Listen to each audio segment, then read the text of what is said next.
გამარჯობა, მე ნინუცა ვარ, მათემატიკოსი. დღეს გასწავლით, როგორ ავაკვადრატოთ ორნიშნარი რიცხვები უმარტივესად. ეს კონკრეტული მეთოდი მეტად ხელსაყრელია 80-დან 100-მდე რიცხვების დაკვადრატებისას. მოდით ვნახოთ, რას უდრის 95-ის კვადრატი. პირველი, რასაც ვაკეთებთ, არის, რომ გამოვიანგარიშოთ, რამდენი აკლია თავდაპირველ რიცხვს 100-მდე. 95-ს 100-მდე აკლია 5. მეორე ეტაპი გულისხმობს, რომ ამ ჩვენს 95-ს გამოვაკლოთ ის რიცხვი, რაც მას აკლია 100-მდე, ან 5. 95-ს რომ გამოვაკლებთ 5-ს, მივიღებთ 90-ს, რომელსაც დავწერთ პასუხებში.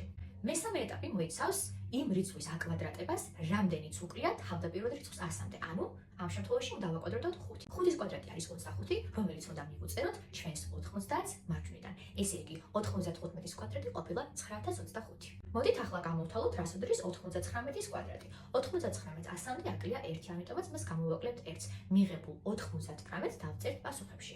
ახლა უნდა ავაკვადრატოთ 1-იანი. 1-ის კვადრატი არის 1. რომელიც არის ერთნიშნარი რიცხვი. თუ კი აკვადრატების შედეგად მივიღებთ ერთნიშნარ რიცხვს, მაშინ მას საბოლოო პასუხში შემდეგნაირად დავწერთ. მოდით ახლა ვნახოთ, როგორ ვიქცევით, თუ აკვადრატების შედეგად ვიღებთ სამნიშნარ რიცხვს. მაგალითად, გამოვთვალოთ 85-ის კვადრატი. 85-ს 100-მდე აკლია 15. ამიტომაც გამოვაკლოთ 85-ს 15. მიღებული 60 დავწეროთ პასუხებში.